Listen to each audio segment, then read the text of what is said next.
అందరికీ praise lord దేవుని బిడ్డలారా, ప్రభువైన యేసుక్రీస్తు వారి నామములో మీకందరికీ శుభములు. మరి ఈరోజు దేవుని వాక్యం క్యాలెండర్లో మనం చూసినట్లయితే ప్రియులారా, మనకొక మంచి ఆలోచన చెప్పే ఆలోచనకర్త మన ప్రభువు. మనకెప్పుడు కూడా మన గురించి ఎంతో పట్టింపు, మన గురించి ఎంతో ప్రేమ, ఆశ, కలువరి శిలువలో చూపిన త్యాగము, అవి అన్నీ కూడా మనకు చాలా విషయాల్లో అర్థం కావు. అందుకే ప్రియులార కీర్తన 32 అధ్యాయం 8 వచనంలో రాయబడింది. ఈ క్యాలెండర్లో ఏముందంటే రెండో భాగంగా ఉంటుంది. నీ మీద దృష్టి ఉంచి నీకు ఆలోచన చెప్పేదను అంటున్నారు. నీ మీద దృష్టి ఉంచి నీకు ఆలోచన చెప్పేదను. ప్రభు మాకు మీద దృష్టి ఉంచి మా మీద ఆలోచన చెప్పాలనుకుంటున్నారు. మా మీద ఎందుకు దృష్టి ఇస్తున్నారంటే మనం ఎంతో ప్రియులము. ప్రభు అయిన క్రీస్తు రక్తంతో కొనబడ్డ, ఆయన శరీరంలో చేర్చబడ్డ, ఆయనకు బిడ్డలుగా పిల్లలుగా అయిన మనకు ఆయన మా మీద ఎంతో జాలి ఉంది, జాగ్రత్త ఉంది, ప్రేమ ఉంది. మనకు ఎంతో ఎప్పుడు ఆలోచన చెప్పాలని ప్రభు ఆశిస్తుంటారు. అయితే మనము ఏం చేయాలంటే మనం ఆలోచన తీసుకునే వారిగా ఉండాలి. అందుకే కీర్తనకారుడు కీర్తన 16 అధ్యాయం 7 వచనంలో ఏమంటాడంటే, నాకు ఆలోచనకర్త అయిన యెహోవాను స్తుతించెదను అంటాడు. ఎంత మంచి మాట చూసారా? నాకు ఆలోచనకర్త అయిన యెహోవాను నేను స్తుతించెదను అంటాడు. మళ్ళీ రాత్రి గడియలో నా అంతరింద్రియము నాకు బోధించుచున్నది. ఆయన ఆరాధన చేస్తున్నాడు. ఎందుకు? ఆలోచనకర్తకు దేవుని ఆరాధన చేస్తే ఆయనకు ఏమవుతుంది? మరి అక్కడ అంతరంగంలో దేవుడు మాట్లాడుతున్నాడు, దేవుని ఆత్మ ఆయనకు బోధిస్తుంది అని మనం చూస్తాం. అంటే మనము ప్రభు ఆలోచన చెప్తున్నప్పుడు, ఆ ఆలోచన ప్రభు మాకు ఇస్తున్నప్పుడు ప్రభుని ఆరాధన చేసేది నేర్చుకోవాలి. మరి ప్రార్థన చేసి ప్రభు ఆలోచన అడిగేది కూడా మనం నేర్చాలి. అప్పుడు దేవుని ఆత్మ లేక దేవుని తలంపు మనకు వస్తూ, మనకు బోధిస్తూ, మనకు చక్కపరిచే ఒక విధానం ఉంటుంది. మనము బాబేలు ఒక దేశంలో చూస్తాం. దానియేలు గ్రంథంలో 2వ అధ్యాయంలో మనం చూసినట్లయితే, దానియేలు గ్రంథంలో మరి 18, 19 మనం వచనాలు చదివినట్లయితే అక్కడ ఒక రాజు ఆజ్ఞ ఇవ్వబడింది. ఏది? రాజుకు ఒక కళ ఉంది. ఆ కళ గురించి వాళ్ళు చెప్పాలి. మరి ఆ బాబేలు ఎవరు చెప్పలేకపోయినారు. అయితే దేవుని అంటే అక్కడ రాజు ఒక ఆజ్ఞ ఏమంటే, అలాంటి జ్ఞానుల్ని, వాళ్ళు పనికి మాని వాళ్ళందరినీ చంపండి అని ఆజ్ఞ ఇచ్చేశాడు. ఇప్పుడు వాళ్ళు ఎవరి దగ్గర వస్తున్నారు? దానియేలు, షద్రక్, మేషక్, అబేద్నెగో వాళ్ళ దగ్గర వస్తారు. వచ్చినప్పుడు మాకు సమయం ఇమ్ము అంటారు. అప్పుడు ఆ 18 వచనంలో ఏం రాయబడిందంటే, తానును తన స్నేహితులను బబులోనులో తక్కిన జ్ఞానులతో కూడా నశింపకుండునట్లు ఆ కళ యొక్క మర్మ విషయంలో పరలోకమందున్న దేవుని వలన కటాక్షం పొందితే నిమిత్తము ఆయనను వేడుకొనుడని వారిని హెచ్చరించెను అని మనం చూస్తాం. అంటే ప్రభుని వేడుకోవాలి అని. ఏది? ఒక సమస్య ఉంది, దానికి ఎవరికి తెలీదు, ఏం కల ఉందని కూడా తెలీదు. ఇప్పుడు ప్రార్థన చేసుకోవాలి, ప్రభుకి ఆలోచన అడగాలి, ప్రభుకి అడగాలి. ఇప్పుడు ఎవరు చెప్తారు? అలాంటి లోకంలో అసాధ్యమైనప్పుడు, ఎవరి చేత కానప్పుడు ఎవరిస్తారు ఆలోచన? దేవుడే ఇవ్వగలడు. అది దానియేలు, షద్రక్, మేషక్, అబేద్నెగో వాళ్ళ స్నేహితులు తెలుసుకొని ఏం చేశారు? ఇది మనం బైబిల్లో నేర్చుకున్న జ్ఞానానికి, అనుభవానికి ఇవన్నీ మించింది ఉంది ఇది. సో ఇప్పుడు ఏం చేయాలన్నారు? వాళ్ళు ప్రభుని అడిగారు. నలుగురు ప్రార్థన పూర్వకంగా దేవుని దగ్గర వచ్చి ప్రార్థన చేసినారు. ప్రార్థన చేసినప్పుడు దేవుడు గొప్ప మర్మం ఆయనకు బయలుపరిచినాడు. బయలుపరిచినప్పుడు ఏం చేసినాడంటే, దానియేలు కూడా దేవుని అక్కడ 19వ వచనంలో 19 వర్స్లో ఏం రాయబడిందంటే, దానియేలు పరలోకమందున్న దేవుని స్తుతించెను అంటాడు. అంటే దేవుడు అక్కడికి కూడా ఆయనకు బయలుపరిచినప్పుడు దేవుని స్తుతించినాడు. అందుకే కీర్తనలో చూసాం కదా 16:7లో, నాకు ఆలోచనకర్తకు దేవుని నేను స్తుతిస్తాను అంటాడు. సో దేవుడు ఆలోచన చెప్పినప్పుడు దేవుడిని స్తుతించాలి. దేవుని ఆలోచన కొరకు మనం ఆ ఒక ప్రార్థన చేసేవారిగా ఉండాలి. ఆయనకు అడగాలి.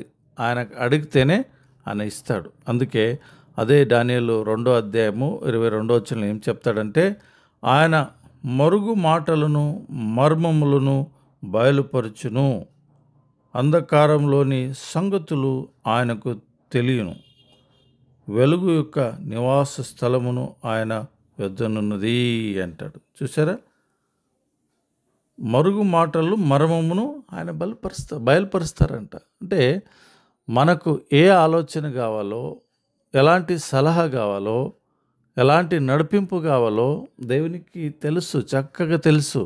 అయితే నా బిడ్డలు నాకు అడుగుతారా లేదా, నా మీద ఆధారపడతారా లేదా అనేది దేవుడు కోరుతాడు. మన జీవితాల్లో ఇలాంటి గొప్ప దేవుడు ఉన్నాడు. లోకంలో ఎవ్వరూ లేరు. మనకు జ్ఞానులు అనే వాళ్ళు ఉన్నారు, టీచర్స్ ఉన్నారు, ప్రొఫెసర్స్ ఉన్నారు, డాక్టర్స్ ఉన్నారు, కౌన్సిలర్స్ ఉన్నారు. లోకంలో మన పిల్లల్ని చదివిస్తున్నాం, మన పిల్లల భవిష్యత్తు కొరకు ప్రార్థన చేస్తాం. అయితే ఆలోచన అడగాలి. యవనస్తులు అవసరమైన అందరూ కూడా అడగాలి. యవనస్తులు తమ మ్యారేజ్ కొరకు, స్టడీ కొరకు, నెక్స్ట్ ఏం జాబ్ చేయాలి, అది ఆలోచన ఎవరి దగ్గర తీసుకోవాలంటే ప్రభు దగ్గర తీసుకోవాలి. చాలామంది యవనస్తుల లైఫ్ ఫెయిలర్గా ఉన్నాయి. ఎందుకంటే వాళ్ళు వీళ్ళని అడుగుతారు, యూట్యూబ్లో చూస్తారు, గూగుల్లో సెర్చ్ చేస్తారు. చేయండి, మీ ప్రయత్నం చేయండి, వద్దనట్లేదు. మీ జ్ఞానం కొరకు, మీకు తెలుసుకోవడానికి అవసరము. అయితే అన్నిటికంటే మించింది ఎవరు? దేవుని ఆలోచన, దేవుని గొప్ప ప్రణాళిక నీ గురించి ఏముంది అది తెలుసుకోవాలంటే ఆయన ఆలోచన అడగాలి, ప్రార్థన పూర్వక అడగాలి. దేవుడు గొప్ప, నీవు ఏ కెరీర్ చూస్ చేసుకోవాలో, ఏ జాబ్ చూసుకోవాలో, ఎలాంటి సహపాఠి నీకు మ్యారేజ్లో అవసరమో అన్నీ కూడా దేవుడు చక్కపరిచి గొప్ప కార్యం చేస్తాడు దేవుడు నీ జీవితాల్లో.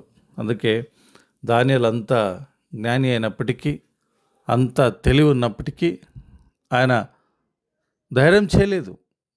ఏం చేసినాడు? ప్రార్థన చేయడానికి ధైర్యం చేసినాడు. దేవుని ఆలోచన తీసుకోవడానికి, నడిపింపు కొరకు ఆలోచన చేసుకున్నాడు, ప్రార్థన చేసినాడు, దేవుని ఆరాధించినాడు. అందుకే ప్రియులారా, ప్రభు కూడా మన ఆశను చూస్తారు. ఆయన మీద ఎంత మనము ప్రార్థన చేసి ఆయనకి ఎంత అడుగుతాం, ఎంత ఆలోచన తీసుకుంటామో అది కూడా ప్రభు మనకు చూస్తారు. అందుకే యెరెమీయా గ్రంథము 33వ అధ్యాయం 3వ వచనంలో చెప్పబడింది ఏమని? నాకు మెరపట్టుము, నేను నీకు ఉత్తరం ఇచ్చేదను, నీకు గ్రహింపలేని గొప్ప సంగతులు కూడా మన సంగతులు నీకు తెలియజేస్తాను అంటారు. చూసారా, ఎంత మంచి మాటలు, వాగ్దానాలు ప్రభుకు మనకుంటే మనం ఎవరి వైపు చూస్తున్నాము, ఎవరి మీద ఆధారపడుతున్నాము? మట్టి ఘటమైన మనుష్యునికి ఆలోచనలు తీసుకోవడానికి పరిగెత్తున్నాం. ఎలాంటి వాడైనా నీవు ఏ పని చేయాలన్నా, పరిచర్య చేయాలన్నా, ఒక అడుగు ముందు వేయాలన్నా నీ ఆలోచనలన్నీ కూడా దేవుని ఎదుట పెట్టు. ప్రభువా, ఈ విషయాల్లో, ఈ పనిలో, ఈ పాఠంలో, ఈ విద్యాభ్యాసంలో, ఈ పనిలో, ఈ ఒక మ్యారేజ్లో, ఈ ఒక ప్రపోజల్లో, నేను సేవ చేసే స్థలాల్లో, ఈ ఆత్మ కొరకు, ఈ ప్రదేశం కొరకు అన్నీ ఏమున్నాయి అన్నీ ఆయన ఎదుట పెట్టి, తండ్రి మీ ఆలోచన నాకు ఇవ్వండి, మీ నడిపింపు నాకు ఇవ్వండి, మీరు బయలుపరచండి అని మనం ప్రార్థన చేస్తే, అది కూడా మళ్ళీ కొందరు కలిసి చేస్తే ఇంకా గొప్ప. కుటుంబంగా కలిసి చేస్తే గొప్పది, సోదరులుగా చేస్తే గొప్పది. సంఘ సమస్యలైనా, వ్యక్తిగత సమస్యలైనా, కుటుంబ సమస్యలైనా, ఒక ఆలోచన కావాలన్నా మనం ఎవరికి అడగాలంటే మన దేవుణ్ణి. మనకు శిరస్సు అయి ఉన్న శిరస్సుకి మనం ఆలోచన అడగాలి. సంఘానికి శిరస్సు, నాకు శిరస్సు ఎవరు? యేసు ప్రభు. తల ఆయన, మెదడు, మనకి ఏ ఆలోచన వచ్చినా మెదడు నుండి వస్తుంది, సలహా వచ్చినా మెదడు నుండి వస్తుంది, మన బ్రెయిన్ నుండి వస్తుంది. అట్లే ఆయన బ్రెయిన్ నుండి, ప్రభువైన క్రీస్తు వారి శిరస్సు నుండి, బ్రెయిన్ నుండి మనకు ఆలోచన వస్తే గొప్ప ఆశీర్వాదము, లాభం ఉంటుంది. అట్లా మనం ప్రభు కొరకు సిద్ధపరచుకుందాం, ప్రార్థన చేసుకుందాం. జీవముల తండ్రి, మీ మాటలకై స్తోత్రాలు. ఎంతో గొప్ప మాటలు మాకు రాసి పెట్టింది గాక మా అనుభవపూర్వకంగా మీరు మాకు బోధిస్తారు, నడుపుతారు, చూపెడతారు. అది గొప్ప కార్యం తండ్రి. మట్టి మనుష్యుల కొరకు మీ ఆలోచన ఎంత గొప్పది, మీ ఆశ ఎంత గొప్పది తండ్రి. నేను ఎలాంటి బలహీనుడైనా, దౌర్భాగ్యుడైనా, నిస్ప్రయోజకుడైనా, చదువు లేని, డబ్బు లేని, ఆస్తి లేని, అంతస్తు లేని, స్థానం లేని, ఎలాంటి వైపు చూసినా ఏ అర్హత లేని మా అందరినీ మీరు దృష్టించే దేవుడు, ఆలోచనిచ్చే దేవుడు కనుక మీకు స్తోత్రాలు. క్రీస్తు రక్తంతో కొనబడిన ప్రతి ఒక్కరు ఎలాంటి వారైనా మీకు శ్రేష్ఠులే, ప్రియులే. ఆలోచన చెప్పడానికి మీరు ఆశపడే గొప్ప దేవుడు కనుక మీకు స్తోత్రాలు. మాకు అట్లా సిద్ధపరచండి.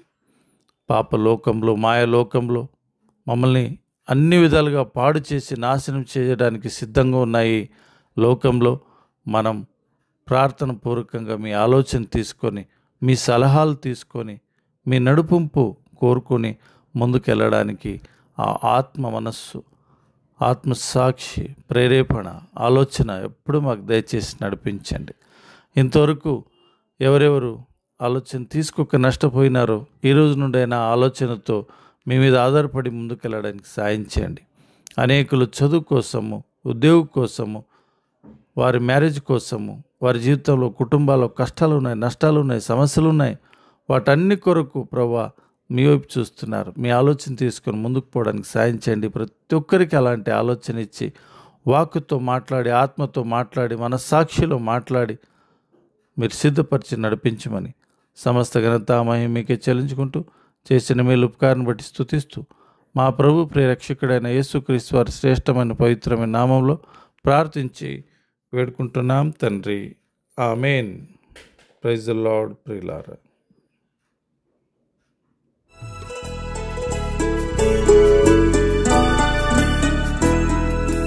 దేవునికి మనము తగినట్టుగా నడుచుకొనుటయే దైవ చిత్తము. క్రీస్తుననుసరించి నూతన జీవముతో నడుచుకొనుటయే కృపా సహితము.